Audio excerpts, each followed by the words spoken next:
Today's lecture is on data visualization. As we are all aware that data visualization is an integral part of data science.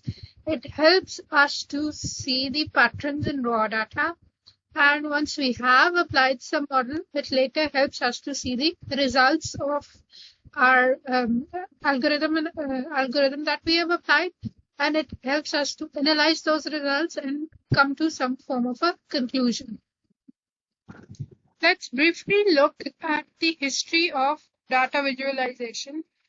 Gabriel Trade said that in physical sciences, we observe from a distance.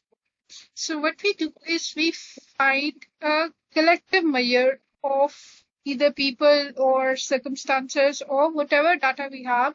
We use that in a group or in a generalized manner. They typically model or incorporate models that talk about an aggregate in some way. So what we see is patterns inside a bigger or a larger group. But the suggestion was that one can actually get one's hand on all of the data and work with all of the data. You do not need to find generality in all of the data. So you do not need to find patterns in big groups.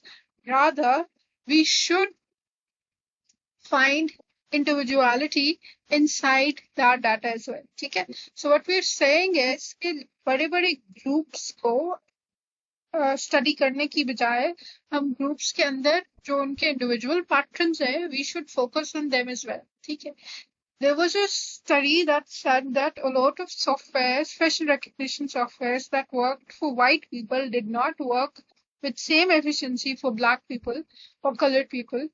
So the thing was that we are leaving out or we are giving up a lot of individual traits when we are only focusing on aggregate. So what the suggestion was that instead of looking only at aggregates as we do in physical sciences, in other sciences, we should focus on individual elements as well. That gave rise to Mark's thought experiment, and it states that as data become more personal, we collect more data about individuals. Okay?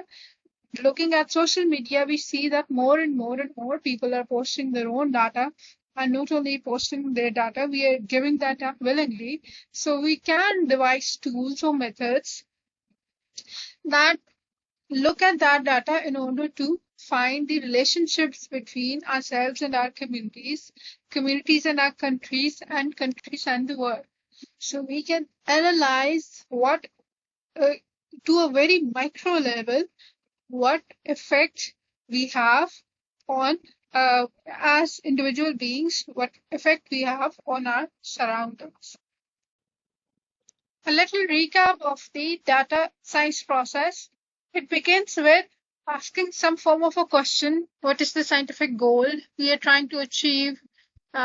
What sort of data do we require in order to do that? Then we get the data. Then we check data for its own properties. How is it sampled? It is normal sampled or not? What data is relevant? And are there any privacy issues? Then we explore the data. In exploration of the data, we check for, we can usually plot the data to check for any anomalies or any patterns that may or may not exist in there. Then we create a model of a data. Then once this model is fit or we have run some algorithm, we can check for the accuracy or the precision of the results. Once we do come to some form of a conclusion or we have the analysis of the model, we can communicate and visualize these results. And based on what we have understood from the results, we can make some form of a real world decision. John Tucky once said that the greatest value of a picture is when it forces us to notice what we never expected to see. So in exploratory data analysis, having a visual element or the visual representation of data can be a great asset because, like it said, that a picture is worth 1,000 words. Visual elements can help you see the patterns that it would be very hard to notice if we were given only the numerical representation of data.